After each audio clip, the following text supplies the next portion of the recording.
mas sem dúvida, essa falta de arranque no século XIX foi, assim, Nosso erro. foi chocante para nós, foi mesmo um baque muito grande e que tem feito nos perder esse catching up. Nós não estamos conseguindo, porque o nosso atraso está lá atrás. Então, para ter um arranque agora e conseguir acompanhar, nós temos que ter uma velocidade muito mais rápida.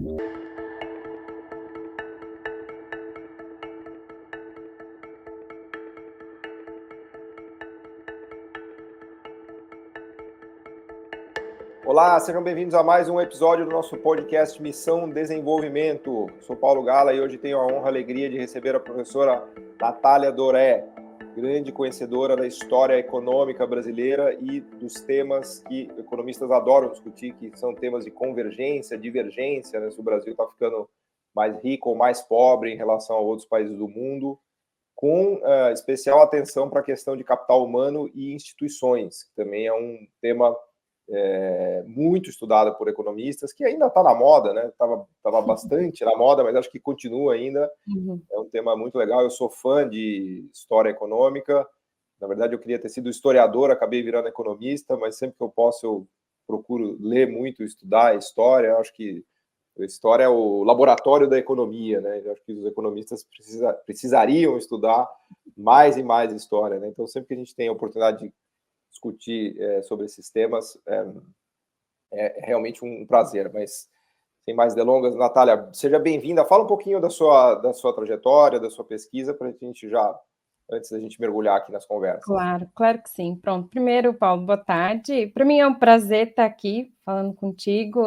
Eu venho acompanhando alguns dos seus trabalhos, por isso, para mim é uma honra, então foi com muita alegria que eu recebi o convite. Bom, vou tentar ser breve aqui na minha apresentação, porque, na verdade, são basicamente duas Natálias aqui. Tem uma Natália versão Brasil, que é engenheira, e tem uma Natália versão Portugal, que é economista, que, pronto, vem desde 2017, desde que eu mudei para cá. Então, a versão Brasil, eu tenho formação em engenharia civil, depois tenho uma pós-graduação em gestão e sempre atuei no Brasil nessa área, engenharia ou gestão. Tinha um sonho meio que adormecido, que ele vai se realizar quando eu mudo para Portugal em 2017. Pronto, então, em 2018, eu entro no doutorado em economia na Faculdade de Economia da Universidade do Porto. Você já mudou direto para o Porto? Foi direto para o Porto. Foi mesmo um acerto, assim, tremendo, em todos os sentidos, na cidade. Você está com gosto da sua vocação, e a sua vocação te colocou no lugar certo, aí na hora certa. Exatamente, acho que foi uma pinça, assim, e me deslocou para lá. Pronto. E o estudo do doutorado, ele é o propulsor do meu conhecimento na área. Porque até então eu estava num universo e de repente eu mudo para um, assim, não completamente diferente, mas é outro nível de estudo, é outra área, vamos dizer assim. Pronto, agora lá eu sou professora de economia, ainda como professora convidada, mas professora de economia, dou macroeconomia e crescimento econômico. E é lá que eu tenho desenvolvido os meus estudos, desde da tese, não é? Em crescimento econômico e na real convergência, em especial dando mais atenção para o Brasil, embora eu ainda tenha interesse em estudar outros países emergentes da América Latina. Pronto, fora isso, eu tenho um contato que começou lá em 2020 com a Eliane Araújo, que o Paulo bem conhece. Tivemos uma conversa até, inclusive, do lançamento do livro, que tem um capítulo espetacular de vocês lá. Nossa, né? Exatamente. Pronto, esse foi nosso primeiro trabalho juntas, mas ela fez parte da banca, da minha banca aqui, do júri do doutorado, e depois a gente vem desenvolvendo vários projetos juntos, assim, ela já tem me apresentado, por exemplo, a gente já tem uma coisa junto com a Carmen, por legal. isso, mesmo longe, eu consegui ter um contato bom com os grandes economistas aí do Brasil. Boa, por isso, fantástico. Pronto, o que está valendo, então, é a Natália economista em Portugal. Vamos lá, começa falando um pouco da sua tese, então, Natália, porque eu acho que é um tema que interessa a todos, né? Sim. Se puder contar um pouquinho da motivação também, dos caminhos que você seguiu aí, conta um pouco para a gente a história da sua tese. Bom, então vamos lá. Eu não sei como funciona muito bem aí, mas aqui, assim, a tese ela é formada por ensaios. Ok? Então, de 3 a 4 ensaios, pelo menos aqui na economia. Então, eu tentei começar do nível mais abrangente e depois ir focando mais no Brasil. Pronto. Para quem não sabe, o título da minha tese é Crescimento Econômico e Convergência no muito longo prazo. O caso das economias emergentes, mas com foco no Brasil. Então, a ideia, primeiro, vem, pronto, uma ligação óbvia com o país, não é? Mas principalmente que eu tinha um interesse em abarcar num conhecimento mais profundo das raízes, não é? Eu entendo que a conjuntura, ela é muito importante, mas eu acho que se a gente tem focado, pelo menos ultimamente, eu acho que muito no conjuntural e menos no estrutural. Pelo menos é a minha visão, é a visão que eu tenho, né? Ou seja, então, por que a gente está onde a gente está? Não que seja uma pergunta trivial, mas eu acho que a resposta ela passa também para a gente entender as raízes estruturais que estão lá na nossa formação, lá longe. Raízes estruturais do atraso brasileiro. Se é que eu posso dizer isso, né? Exatamente, exatamente. Então, é por isso a ideia de entender o Brasil nessa perspectiva de muito longo prazo no sentido que é mais de 100 anos. Então, a ideia foi resgatar o mais longe possível, e então, por isso, a partida é a independência do Brasil, ou seja, pegar de 1822 até 2019. Quais são os 3? Você fez 3 ensaios no final? Foi. Quais são os títulos dos 3 ensaios? Não precisa ser exatamente, mas assim, qual é a ideia de cada um deles? Pronto, se quiser eu posso falar, porque ele vem numa sequência de um primeiro, que é um estudo bibliométrico, que na verdade é como que para chancelar a escolha do país, ou seja, um país emergente que tem sido muito pouco estudado na literatura, dentro da literatura dos países emergentes, em crescimento econômico, certo? E também nos estudos de muito longo prazo. Ou seja, é muito residual os estudos de muito longo prazo. Entre economistas, talvez entre historiadores brasileiros, mas não entre economistas. Exatamente.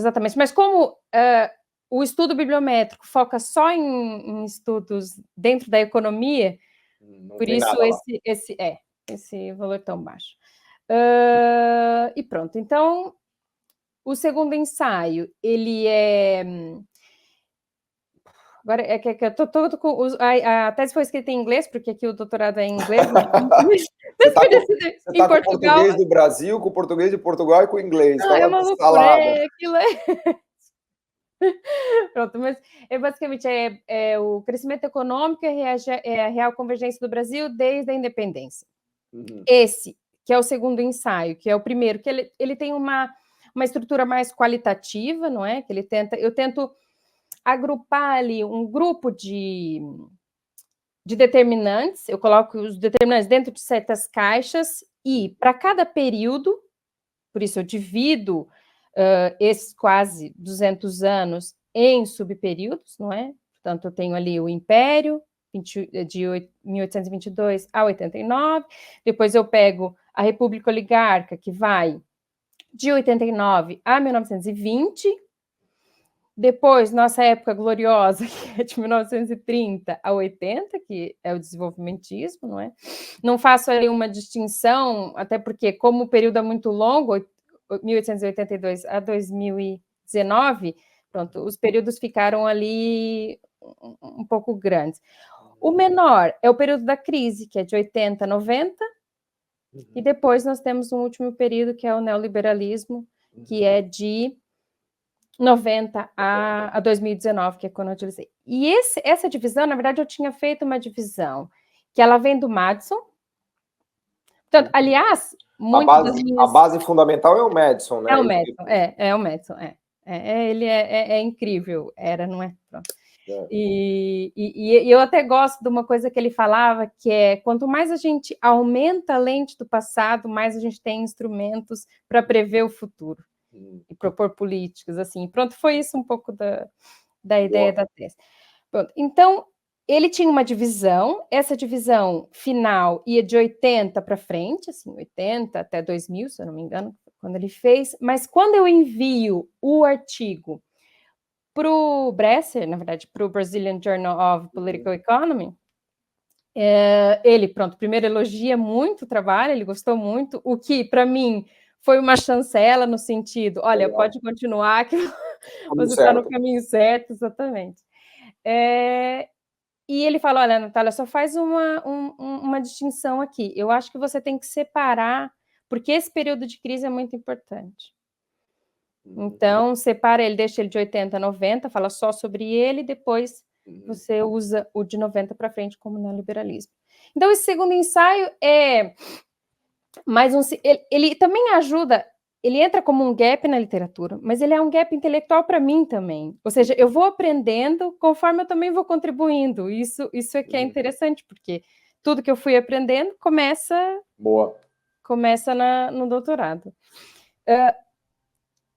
No final desse ensaio, a minha observação é a mudança estrutural é fundamental, ou seja, foi fundamental, em muita parte, um pouco, ou grande parte do nosso atraso vem do nosso atraso da alavancagem, ou seja, sair daquela estrutura produtiva muito primária. Industrialização, até isso é uma pergunta que eu já te faria, já até antecipando, assim, claro.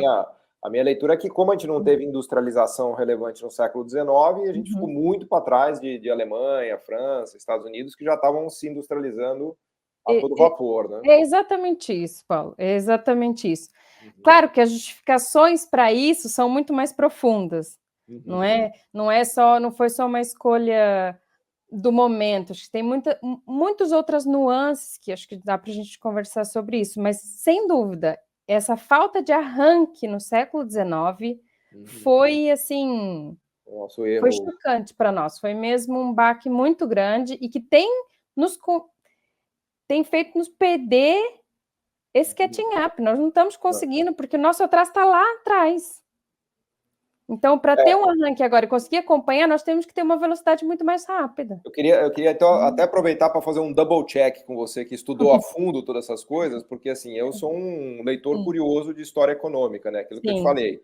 E eu sempre fico estudando os Estados Unidos, eu sou meio ciumento dos Estados Unidos. Eu fico querendo entender por que os Estados Unidos deu tão certo e por que o Brasil deu tão errado, né? Então, eu fico mergulhando na história, né? E no século XIX, realmente, a diferença é gritante, porque eu acho que a diferença de renda do Brasil para os Estados Unidos, no início dos 1800, era grande, mas no final dos 1800, no início dos 1900, já passa a ser brutal. Assim, a minha sensação é que toda a explosão que a gente viu da economia americana, de industrialização, de expansão no século XIX, foi uma estagnação no Brasil. Na verdade, foi um péssimo século para o Brasil, né? Mas foi, não é? Mas me fala você que olhou mas foi. E é engraçado. Qual é a sua leitura do século XIX? E é engraçado você me falar isso, porque eu acho que eu cheguei a ver algumas aulas que você deu com Wallace.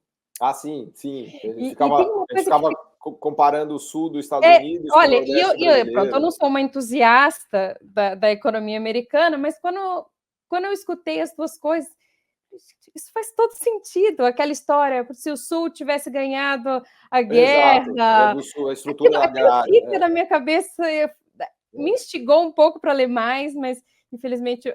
Porque até só para as pessoas que não estão nos acompanhando aqui, a ideia é que o Sul agrário americano, que foi o Sul derrotado na Guerra de Secessão, ele era, num certo sentido, muito parecido com o Nordeste brasileiro. Né? Quando o Sul agrário foi derrotado, especialmente a partir do Lincoln, ali da segunda metade dos 1800, as instituições industrialistas, por assim dizer, tomaram conta dos Estados Unidos e teve todo aquele avanço que a gente viu. E isso não aconteceu no Brasil. É como se no Brasil o Sul agrário tivesse vencido a Guerra de Secessão. Essa é a brincadeira, né, Natália?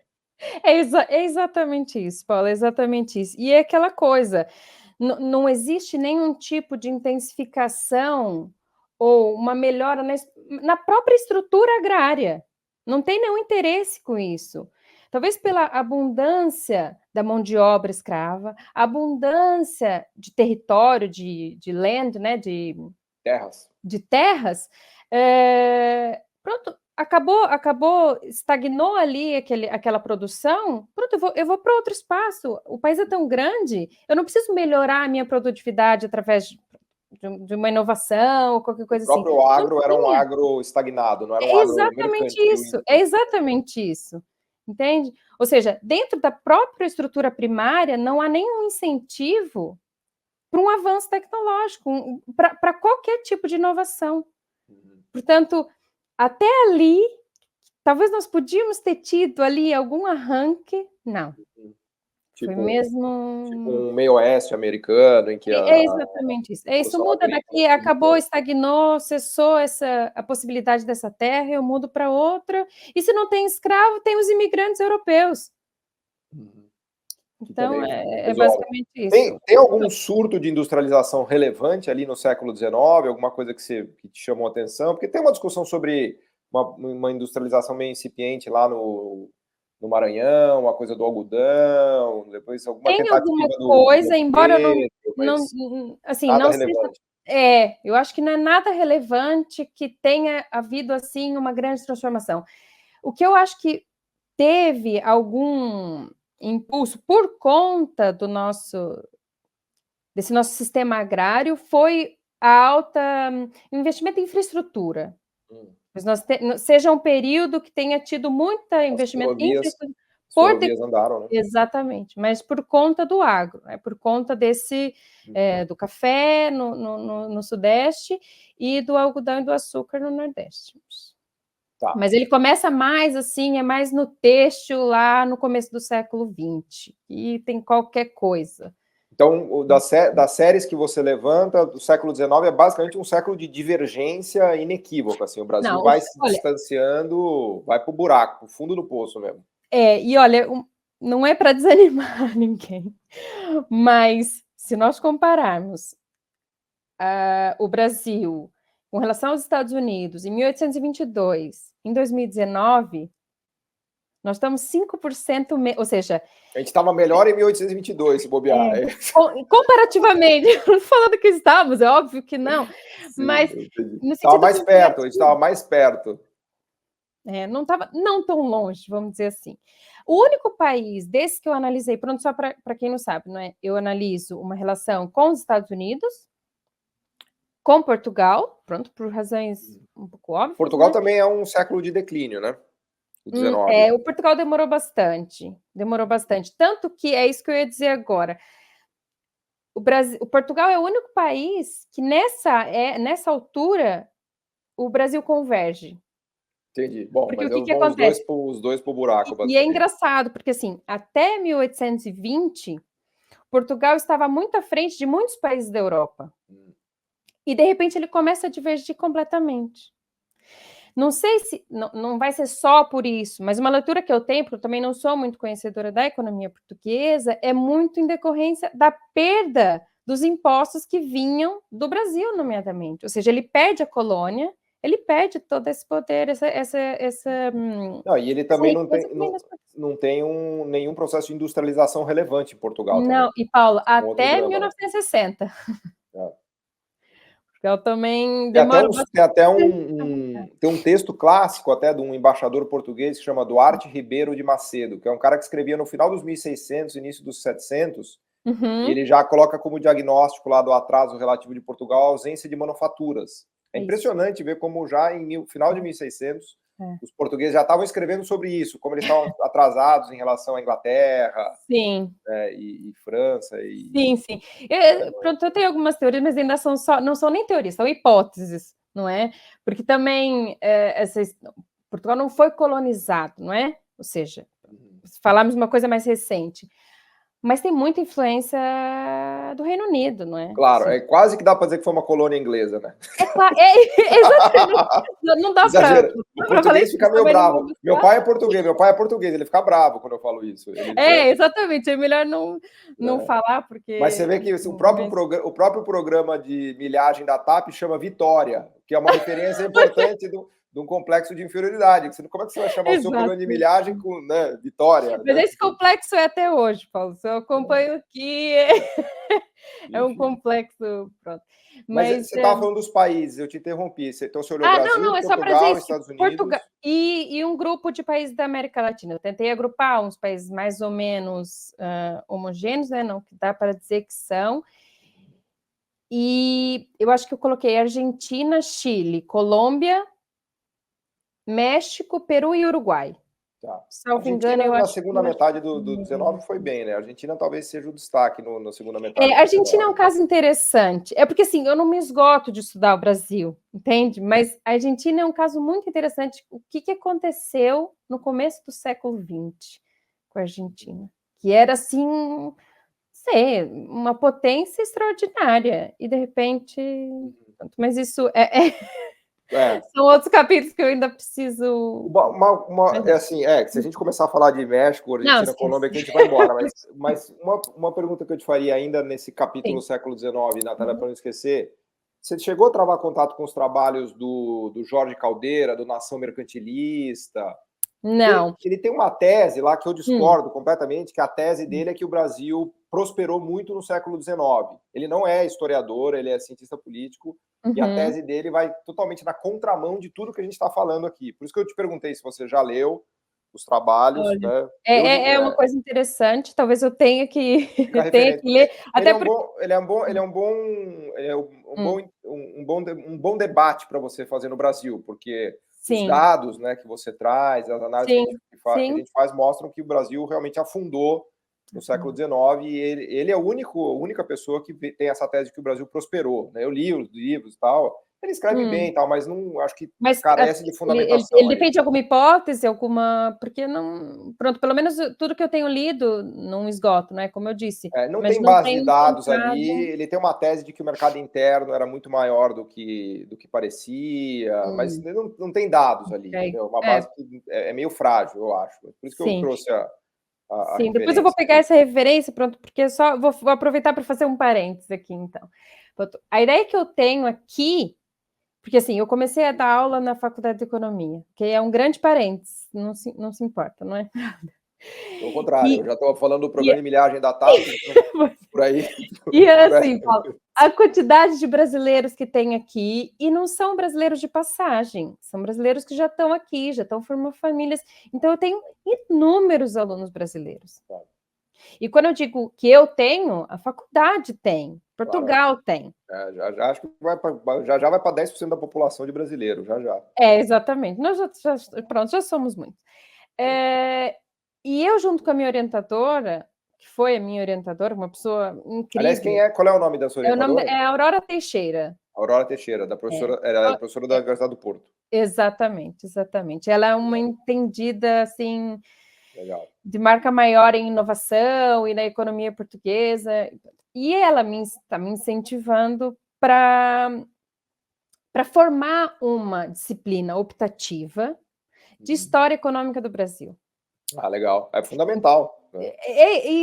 Assim, eu embarquei na hora, assim, estou super entusiasmada com o projeto, por isso, quanto tiver de mais leitura, eu tentei conversar, não sei se conhece, com o Ivan Salomão, da USP, falei com a Eliane também, pronto, são algumas pessoas que eu falo... Uma referência muito boa para você usar é o Luiz Felipe de Alencastro, não sei se você conhece, ele é um historiador, Luiz Felipe de Alencastro, ele é professor da FGV de São Paulo, até posso te conectar com ele. Por favor, Paulo. Ele tem um livro maravilhoso que é o Trato dos Viventes, em que ele analisa todo o tráfico, né, o tráfico de escravos dos 1600 até os 1700, mas ele tá mais preocupado com o século XVII, ou seja, anterior ao que você está estudando. Mas é legal para entender as bases. Sim. Não, eu acho que tem que ter uma leitura antes disso, até para entender esse ponto de partida que eu decidi tomar, não é? Ou seja, o que está para trás não se anula, as coisas elas acontecem, foi só um ponto de partida. Pronto. Isso para dizer que quanto mais elementos eu tiver, mais eu acho que essa disciplina acho que vai estar mais robusta e acho que vai contribuir bastante. Espero que seja um projeto que a gente consiga pôr em prática. Vamos falar de coisa boa agora. Vamos falar do século XX, em que o Brasil acelerou, começou a ter convergência finalmente ali, especialmente depois da aceleração da industrialização. Qual é a leitura que você faz do século XX brasileiro? Pronto, o século XX também é muito, muito grande. Não sei se a gente quer se separa ou se... Pronto. Tem ali uma incipiência de um protecionismo no começo do século, mas que não é muito relevante. Ou talvez as indústrias que se desenvolvem ali não tenham alguma relevância. Relevância no sentido de valor agregado, não é?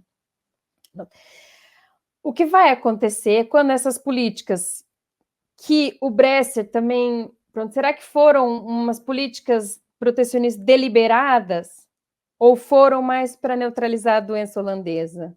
Não é? No sentido, nós estamos nos países de muita riqueza de recursos naturais, exportamos muito esse tipo de recurso natural, não é? Isso faz com que o valor das exportações subam muito, não é? Pronto. E o que acontece? As nossas exportações ficam muito caras, certo? E o que acontece com a nossa manufatura aqui dentro, nossas indústrias aqui dentro, fica pouco competitiva lá fora. Pronto. E um pouco a ideia é mais ou menos por aí. Talvez a nossa... Teve uma alavancagem por conta de tentar fazer esse controle, mas eu acho que diferentemente de outros países, por exemplo, nomeadamente os da Ásia, teve um investimento que você gosta muito, que eu sei, que eu já li muito, que é na complexidade da indústria. Não adianta ser... Não que não seja importante, mas tem certas indústrias que elas só são absorvidas, ou majoritariamente absorvidas, no mercado interno. Certo? Ou seja, e como que eu vou ser competitiva lá fora? Depois. Essa é a parte mais difícil, né? Exatamente. Então, precisa de um certo nível de complexidade que eu acho que não existiu na nossa indústria. Mas você faz uma divisão ali que dá para dizer que, sei lá, dos 1920 até 1980 a gente converge. 20 depois não, a gente 30. Volta. Qual é o corte 30, que você usa? Então, 30 a 80 a gente 30, tem convergência, claramente. Exatamente, claramente. Isso com todos os países.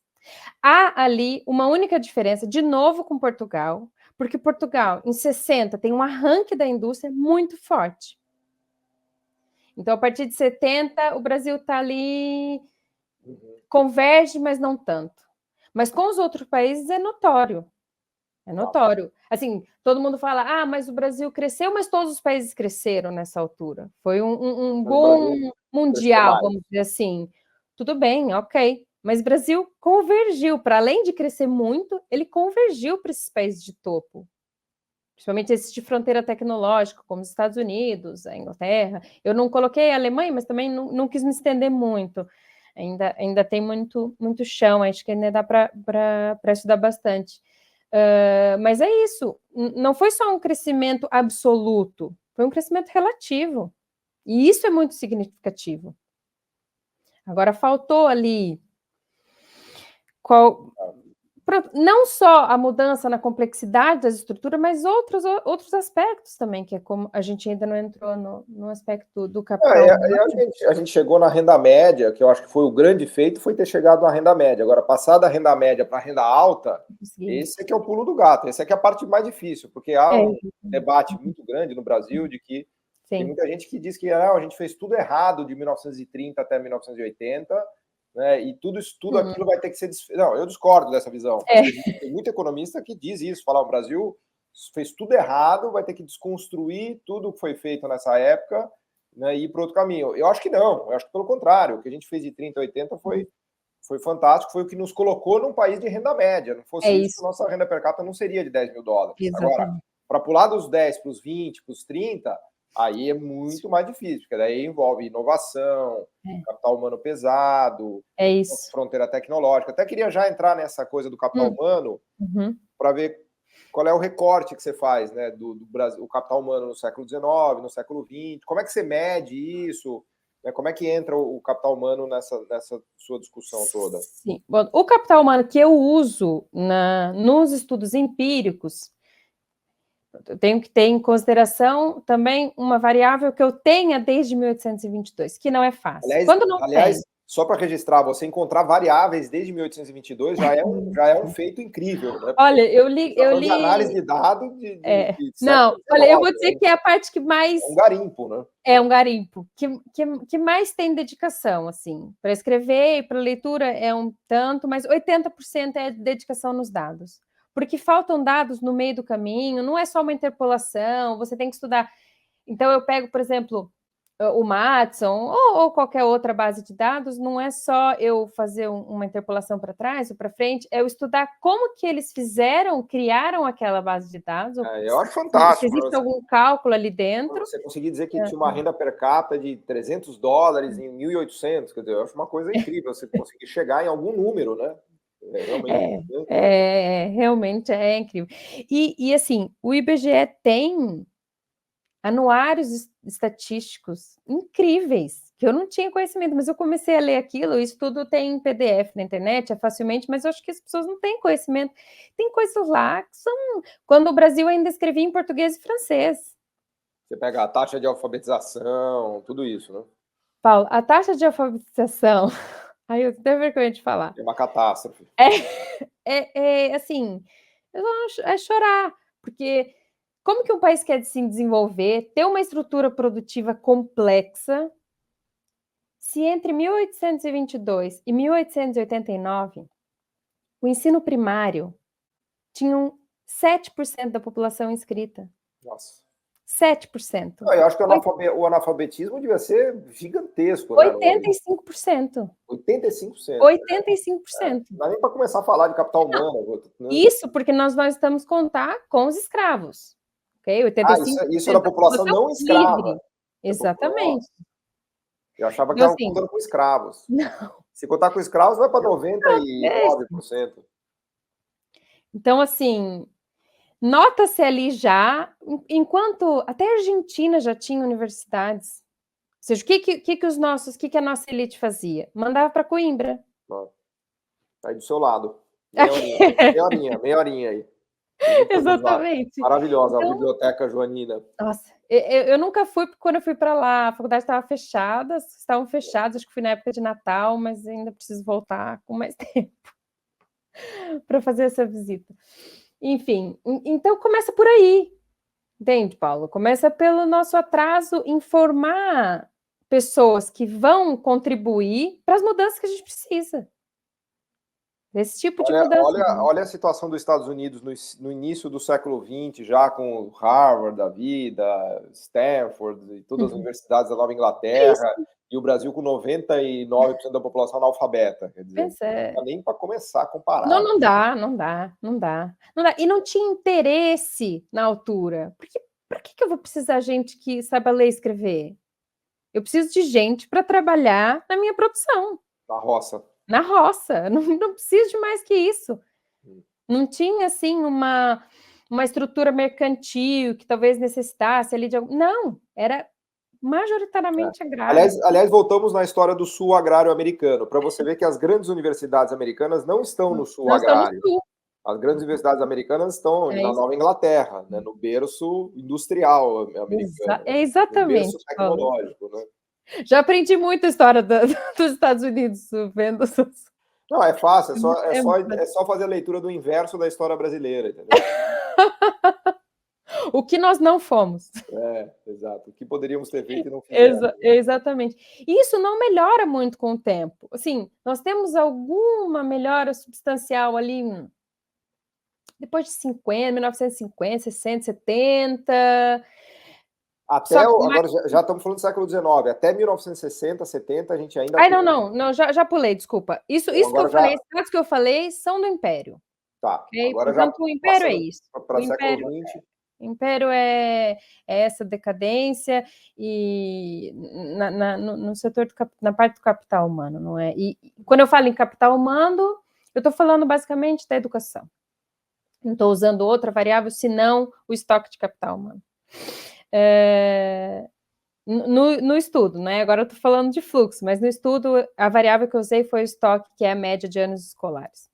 Só para diferenciar o que a gente está falando, que eu utilizei no estudo qualitativo e o que eu utilizei no estudo quantitativo, que são educação, mas em duas variáveis. A escolaridade média, que aliás é o que tem mais dado, né?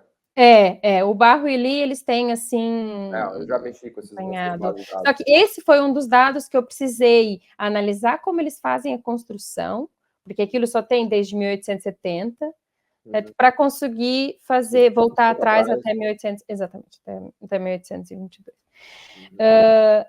Um outro dado interessante é como que a gente vai formar pessoas capacitadas para essas inovações que a gente precisa, se, salvo engano, em 1980, nós não tínhamos nem 0,1% inscritos em universidades.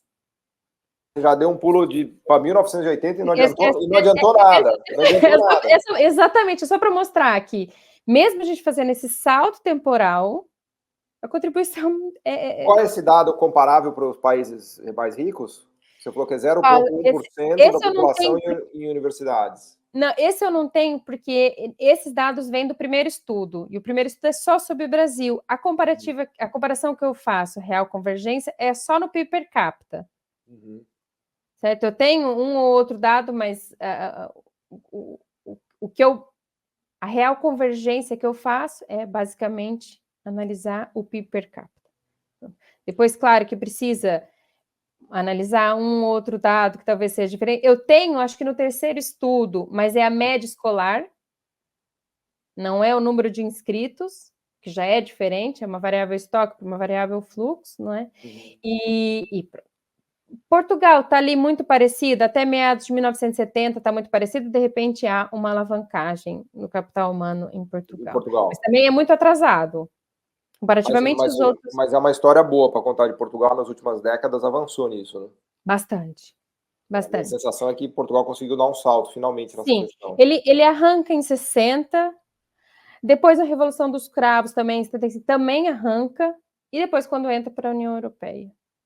São ali pontos que não é minha área, não é minha expertise, mas que eu analiso pelos dados, assim, dá para ver mais ou menos esses pontos de arranque em Portugal. Agora, nesse período de convergência do Brasil de 30 a 80, você identifica aumentos relevantes na parte educacional, de capital humano, ou foi algo que se deu a despeito de não ter evoluído? Não, principalmente a partir de 1970, há ali um arranque. Tem ali algumas... exatamente. Há ali algumas mudanças que foram feitas, nomeadamente no nível de ensino, no quanto era dedicado do orçamento para esse tipo de ensino, mas eu não entro muito a fundo nesse detalhe. Eu sei que há ali um arranque, mas ele não é... Houve sempre um crescimento, mas nada muito, muito significativo. Porque até hoje, para ter uma ideia, nosso nível médio, ou seja, o nível de escolaridade médio do Brasil é 8 anos. 8 anos. Contra, nos desenvolvidos, é o quê? 12, 13? É 14. 14 anos. 14. É muita diferença. Para ter uma ideia, Cuba é 12. Em 80, a Venezuela tinha menos analfabeto, assim, muito menos analfabeto que o Brasil. Caramba. Ainda que a gente melhorou nessas últimas décadas. Era pior ainda, né? Era pior. A gente melhora, mas mesmo assim, eu tive a ver, porque como eu estudei só até 2019, eu fui ver os dados mais atuais. Mesmo hoje, China também teve um arranque, brutal. Mesmo hoje, nós ainda temos uma população muito alta de analfabeto. Ou seja, quase 7%. Para mim é muita coisa. É muita coisa, né? É muita coisa. Os países desenvolvidos, ou nem precisa ir tão longe assim, é o quê? 1%, 2%. Para 7% é... Já está me dando uma agonia aqui, Natália, porque a gente está quase 40 minutos e eu não consegui falar um décimo do que eu queria, mas eu queria falar do tema de indústria aqui, que a gente falou da falta de indústria no 19, mas é importante falar da industrialização no século XX e depois da desindustrialização pós anos 90, né? Qual é a leitura que você faz e lá dos dados que você trabalhou, como é que fica a questão da indústria brasileira nesse contexto todo? Que, inclusive, eu sei que é o trabalho que é muito próximo com o que a Eliane está fazendo, né? Sim. Ela que também foi um pouco a mentora para me encaminhando assim para esse mundo que agora eu não consigo mais sair, que agora eu tô quase que atolada. Dos industrialistas. Exatamente. Pronto. O que eu acho interessante, até eu acho que eu tenho no terceiro ensaio, que eu estudo em conjunto a mudança estrutural, o capital humano e a qualidade institucional. Como é que você mede qualidade institucional? Eu tenho os dois artigos, né? Eles têm um pouco de diferença entre eles. No primeiro, eu uso um índice que se chama Polity Score, que ele vai de menos 10 a mais 10, então mais autocrático até o mais democrático. Mas o interessante é que nesse artigo, o capital humano e a mudança estrutural são significativos, embora a mudança estrutural é muito mais significativa. O que você chama de mudança estrutural é a participação da indústria no PIB. Pronto, outra coisa. Como é que Eu você uso define? vários. Eu uso. Primeiro é o emprego, a porcentagem de emprego na indústria, no setor, não é? E esse é porque eu consegui voltar-se até 1822. O valor agregado, eu só tenho desde 1907, se eu não me engano, 1908, já não me lembro. Eu uso ele como teste de robustez, mas os resultados são exatamente os mesmos. A contribuição, por exemplo, enquanto um ano de escolaridade a mais vai gerar um crescimento ali de 0,5% do PIB, essa mudança estrutural, tanto a mudança de emprego, de setor... Participação do emprego no PIB, a participação do emprego industrial no PIB, no total do emprego, desculpa. Do total de emprego, exatamente. E o valor agregado, os dois dão mais ou menos 3% de contribuição. O valor adicionado que você falou aqui, o valor adicionado industrial. Industrial, exatamente. Ah, tá, exatamente. O valor adicionado industrial. É pelo PIB, exatamente. Então, ambos, ou seja, vê aqui, embora o capital humano seja, exatamente, ela tem que estar ligada à indústria. Ligada à indústria, não tem como. Essa mudança estrutural, ela precisa, ela é urgente, ela é de ontem. A medida de complexidade, já que você citou, tem trabalhos que puxam agora uma análise de complexidade lá para trás. Não sei se você chegou a ver já o trabalho da Isabella Weber. Ela calculou índices de complexidade para 1900. É um trabalho que incrível. É fantástico, porque eles pegaram as pautas de exportação do Brasil. Tem mais de 40 países. E eles abriram todas as pautas em 1900 e calcularam os índices de complexidade para 1900. Depois compararam com os índices de complexidade agora. E, aliás, concluíram que 80% está igual, não mudou. Que quem era complexo, né, que era Estados Unidos, França, Alemanha... mas o grau de complexidade, então, do país... o grau de complexidade relativa do país mudou muito pouco. Ou seja, quem estava na fronteira tecnológica em 1900 é quem está na fronteira tecnológica hoje. Poucas mudanças, né, com uma exceção ou outra. Mas, enfim, eu só queria te dar essa sugestão de olhar isso, porque eles estão avançando para medidas históricas de complexidade, porque não é difícil você calcular, porque você tem a pauta de exportação dos países desde dos 1900. Então, você pode fazer essa análise.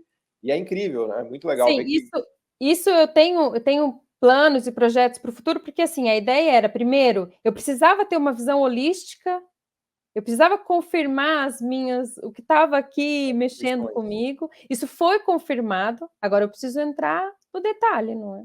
Isso vai agora com o tempo, já tenho alguns projetos nisso. E pronto, voltando. Pronto, então esses dois indicadores, eles são muito significativos, embora a mudança estrutural, a mudança de um setor primário para o setor secundário, principalmente, tem um contributo gigantesco. Por isso, se a gente tivesse feito isso lá atrás... Claro, por isso que se a gente tivesse se industrializado no século XIX e não no século XX, a história brasileira teria sido outra. Completamente diferente, porque a contribuição é muito maior. Já, pelo menos usando o índice que eu utilizei de qualidade institucional, não deu qualquer... Sim, não foi relevante, não pode ser que não tenha, mas ele não foi relevante no estudo. Embora eu tenha utilizado outras métricas, né, para tentar confirmar e corroborar esse meu resultado, eu utilizei um outro índice, que é o Index of Democracy, que daí é uma outra base de dados, só para ver se existe ali alguma diferença. E também eu construí uma outra variável, que ela chama, em inglês, Contract Intensive Money, que ele mede, na verdade, enquanto essas outras são qualidades institucionais numa perspectiva da instituição política, essa mede a instituição econômica. A qualidade da instituição econômica, ou seja, ela vai medir qual que é a propensão das pessoas, ou seja, se as pessoas têm confiança nos bancos e nas instituições financeiras, para depositar o dinheiro nessas instituições. Faz sentido. É um sistema contratual mais sofisticado. Exatamente. Mas também ali Não mostrou Que qualquer... seria uma tese bem Douglas North, né? De instituições como motor disso. Enfim, eu li muito. Você sabe que eu fiz um mestrado sobre Douglas North, né? Eu li muito. Eu não sabia. Mas não consegui ficar convencido. Eu li toda a obra dele, li tudo, achei fantástico, mas assim, a boa e velha indústria é o que de fato explica, né? Isso. A revolução industrial inglesa é, antes de mais nada, uma revolução industrial, não uma revolução exatamente isso. E assim, por mais que eu soubesse isso, Paulo, eu queria mesmo ver com os dados, eu queria provar para mim mesmo e para as outras pessoas, claro, com meus estudos. Aí se eu veio de engenheira é bom, né? Porque tem essa coisa por dados, né? Exato. Isso, a minha orientadora gostou muito de trabalhar comigo por causa disso. Isso é uma ótima característica dos engenheiros, né? Porque pois acho que os prédios caem, as pontes caem, você precisa ter... as teses se deixar na mão muito do economista, as teses não acabam, as teses... É exatamente isso. Então foi muito bom. E isso eu acho que foi assim um dos maiores contributos foi esse artigo, assim, porque embora no segundo, que é uma análise mais qualitativa, eu tenha observado com os dados que eu tenho lido em outros trabalhos científicos, em outros livros, os dados que eu próprio utilizei e coloquei em prática, aquilo me brilhou os olhos. Assim. Esse é o que está no Structural Change e Economic Dynamics. Exato, é esse. É exatamente isso. Como é que é o título desse? Vou deixar aqui a referência. The Whole of Human Capital and... Structural Change and... Posso ver aqui que eu estou com a tese aberta. The Whole of Human Capital, Structural Change and... Institutional Quality and Brazil Growth, é isso, né? Exatamente. The Whole of Human Capital, Structural Change and Institutional Quality on Brazil's Economic Growth over the last 200 years. A conclusão principal é que a mudança estrutural é o motor principal do crescimento. Não é a contribuição é muito maior. Exatamente. Enquanto o capital humano tem uma contribuição, é significativa, mas ainda é muito pequena, a mudança estrutural ela é assim, sei lá, 6 vezes mais do que a mudança estrutural. E por último, o último artigo, então, eu divido ele em 2 partes, pronto. Enquanto esse terceiro, ele é um estudo, como eu digo, no crescimento absoluto, né? Esse último é um crescimento relativo. E então, primeiro, convergimos ou divergimos? E a conclusão é, convergimos com Portugal e América Latina, embora ali na América Latina foi até relativamente alto, porque nós convergimos, eu estou falando de 1822 a 2019, tá? Só para ficar claro. Foi de em torno de 67%, 70% a 80% hoje. Portugal foi de 45% a 50%, ou seja, embora a gente tenha convergido, nós ainda estamos muito longe... A 50% da renda portuguesa, metade da renda portuguesa. Exatamente. A renda média brasileira com a renda média per capita, exatamente. Nos Estados Unidos foi o contrário, que é como eu estava a dizer. Enquanto abaixo da participação a gente tinha, sei lá, 20% da renda americana? Não, era assim, dá para chegar até uns 28%, 30%, mas hoje é 25%. O que nós queremos? É pensar para os próximos 200 agora, ou então esquece. Por isso, eu entendo que a gente ficar dialogando conjuntural é importante, mas se a gente não mudar o estrutural, nós vamos ficar só apagando incêndio. Eu fiz várias apresentações nesse começo de ano, metade era conjuntural e outra metade é estrutural. Eu não consigo também ficar sem falar do estrutural, porque é muito difícil. O buraco tá aí, né? Exatamente. Então, nesse último, eu faço isso. Pronto. Primeiro, parto dessa perspectiva, ou seja, estamos convergindo ou divergindo, né? Pronto. E esse é o resultado. E depois a contribuição dessas variáveis para essa convergência ou divergência. Então, eu divido em quando o país está a divergir ou convergir, para ver se existe alguma diferença nessas variáveis. Ali, e nesse caso, nesse estudo, eu ainda adiciono outras variáveis, porque, entretanto, na revisão do artigo que está publicado no Journal of Institutional Economics, ele voltou e os revisores me deram ideias excelentes, assim, uma base de dados que eu não conhecia, e consegui resgatar outros dados. Então, eu consegui adicionar, por exemplo, inflação, porque é uma coisa que muita gente fala. E o engraçado, A inflação não tem qualquer, pelo menos no muito longo prazo, não demonstrou qualquer significância. Não escuto, Paulo.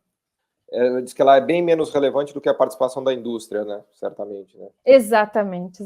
Pronto, não mostrou qualquer relevância. Depois eu adiciono, como a princípio era para fazer um estudo também da diferença entre os países, e depois eu mudo e uso só o dado do Brasil, eu usei a urbanização, que era um dado que tinha desde 1822, que também capta um pouco de a gente sair de um sistema agrário para um sistema mais exatamente. E a contribuição também é gigantesca. Ou seja, nós podemos usar o emprego, podemos usar a urbanização, podemos usar o valor agregado, que vai ser sempre, vai mostrar sempre significativo.